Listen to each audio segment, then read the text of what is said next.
All right, here's one of the spots right here where the tree is fallen on the fence line. That pond's on my neighbor's property. This tree right here is fallen, and just the limbs are on the fence line. This one won't be that bad, but it's not just these couple limbs here. So you can see the tree broke off. It's hard to see with the sun there, but I can get it where the sun's not in it, maybe at the edge of the screen. Maybe you can see that where the sun, or the tree trunk broke off, and this top half of the tree fell this way, and there's a couple branches laying on the fence line. It broke this top wire. You can see right here that top wire is broken, just because it pulled it. The other end of it's just hanging here. So that's one spot I've got to repair the fence. I'm going to pause this and I will show the next spot. All right, this is a little bit better look at that tree that broke off. This is the same one we were just looking at, just from around the side of it.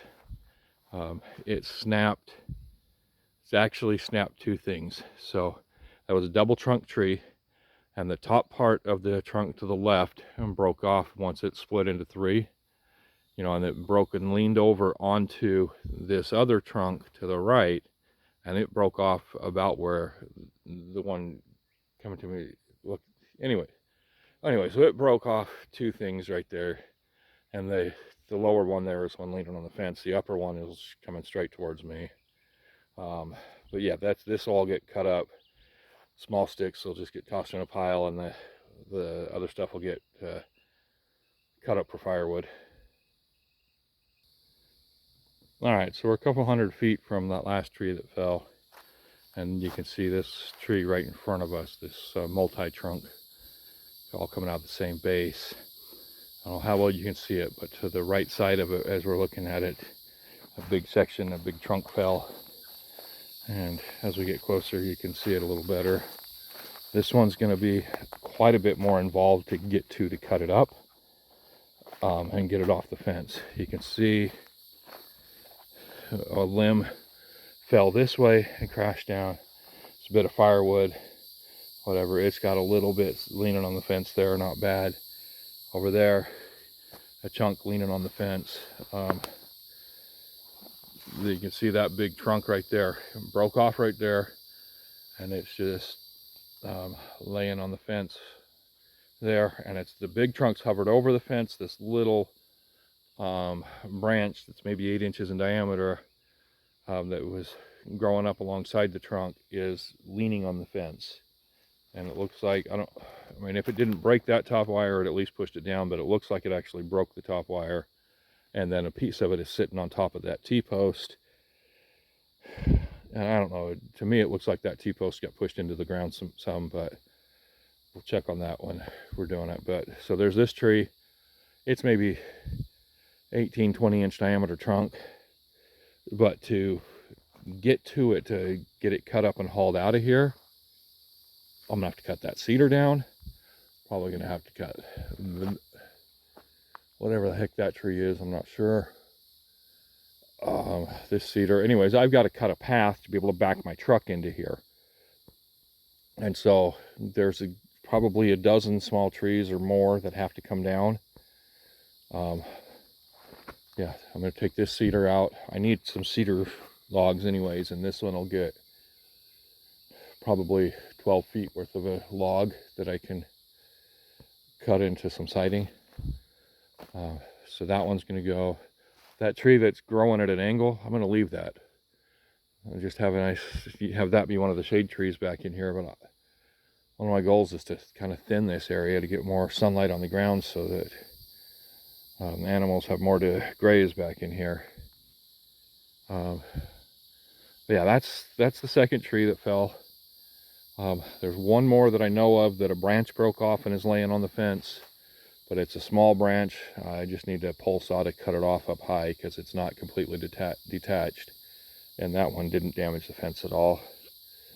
But then that's a totally different section of fence. So I'll get that taken care of at some point too.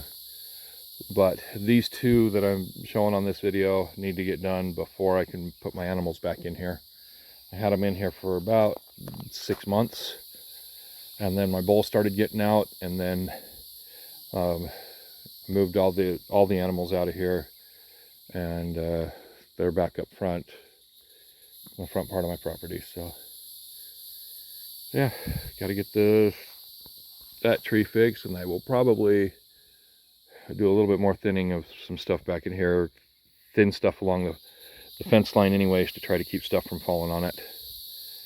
All right, pause it again, see if I find anything else. All right, this is that same tree that I was just showing from the other side. This is a different look at it. This is where it split and broke.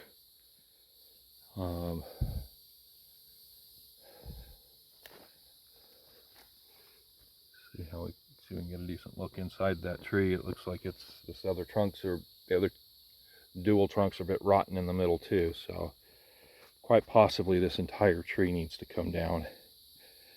But it looks like, at least with this section, once I get past this section where it split, if I cut it, say, somewhere in here, and then cut that lower branch off, I probably have, to the point where it starts to curve to the left there real bad, a good 12-foot log out of that. And this is, you know, thin. If I cut a few trees down the other side of this, I can get the truck back in here and haul that log out. So, and then this lower branch and the stuff out that way, firewood. Yeah, I haven't found any. Yeah, I'm gonna keep walking, see if I find anything else that needs to be checked on. All right, I'm not far from that multi-trunk tree that fell. It's back up the hill over there. I don't know if you can see it at all. See if I can point it out on here. It's about right in that area. Falls that way, fell that way. Yeah, so I'm down the hill a little bit. This is the stream that runs after the rains, and we have gotten a ton of rain this last week. I mean, we're probably about 6 inches of rain this week so far. There was 2.9 inches with the storm Sunday morning, and here we are Tuesday morning, and we got another about well, we're Tuesday evening right now, but this morning we got about 3 inches of rain again. And I noticed just now, looks like there's some tracks over here. Looks like deer. Looks like there was a deer come through here since the rain this morning. So yeah, it looks like he just crossed the stream right here and went up the trail. But yeah, there's tracks on the other side of the stream where he came down. So anyways, the stream's running good. Yeah, in the last 6 months when I had the animals back in here, I only had to haul water to them one time, and they didn't hardly drink much of it, but most of the time they were able to drink out of this stream. But it did dry up at one point, and I had to haul water to fill their trough, and they only drank that trough down about halfway before it rained again, and they didn't touch it again since. So here I'm on right by the stream again. You can see the deer tracks there, right there. Walked up over to the edge, crossed the stream, crossed back. All right, just down the stream from where that deer crossed it, we are at the edge of my property. This is the west edge. That big tree that fell on the fence on the west edge of the property.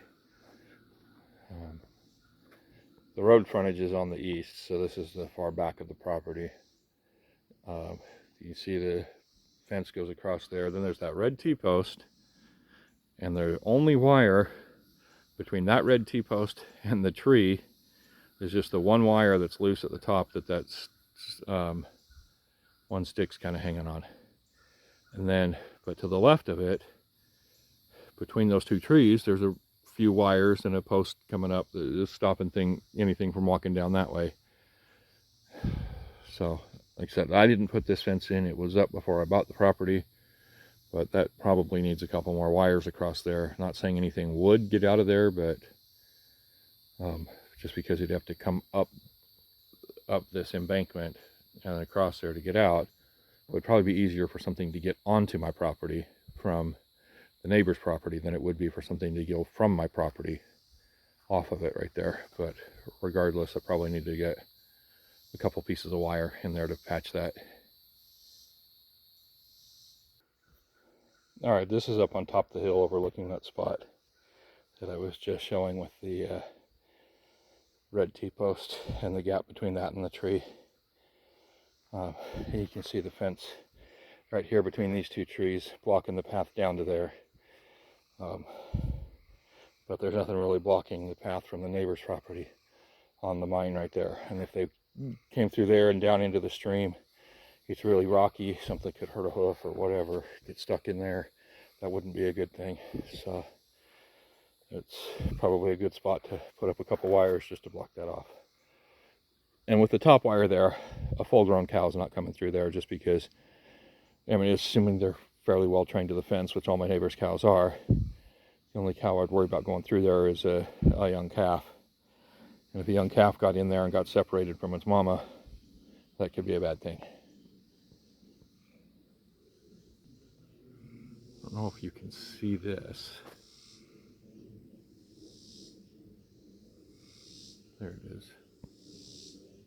Spider webs. Spiders everywhere back in these trees. Another one right there. Ugh. I keep running into them. Told myself last time I was back here not to come back here without the machete. Knock some of these limbs down as I go through. And of course I forgot it.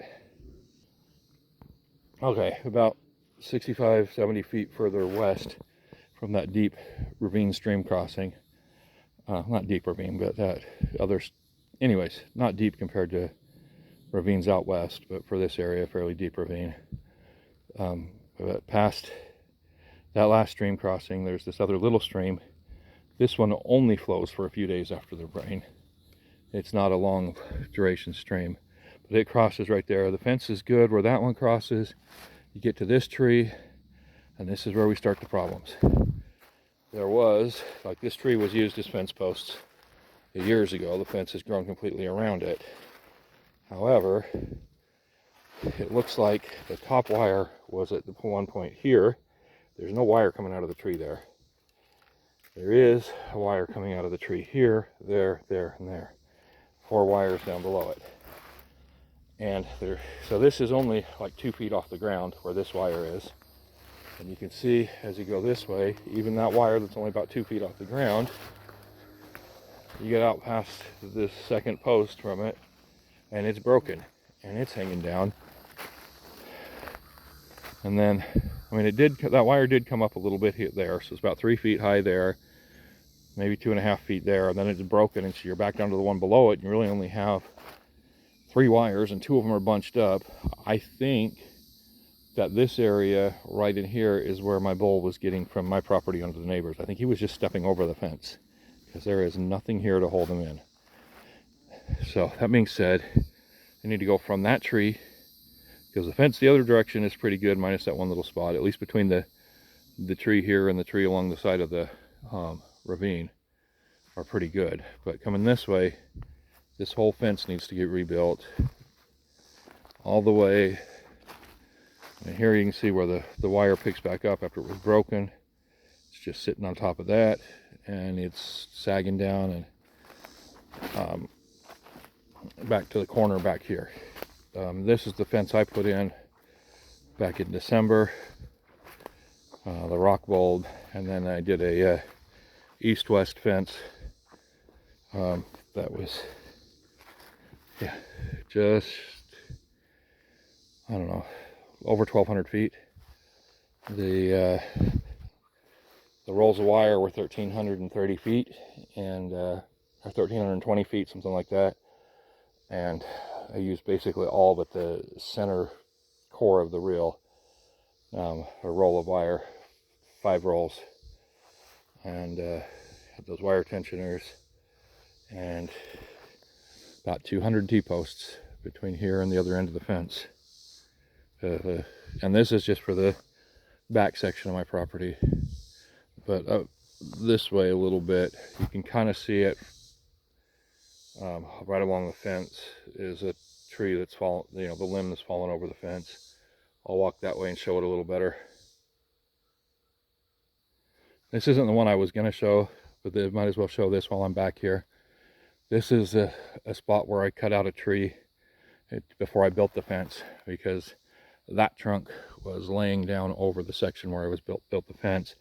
And then down here at the bottom, this section that's broken off, there was a trunk laying here, and you can see the rotten pieces of it. Those rotten pieces of it I just cut into sections I could move and threw it out of the way. A branch off of it sitting over there.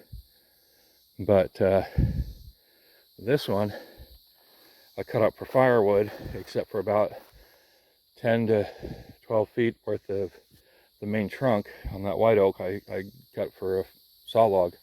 It was in great shape. This was hollow and rotten for the bottom 6 feet or so, but you're about 6 feet up that trunk, and it was a beautiful white oak. And I haven't even got it hauled all the way out yet. It's sitting on the ground.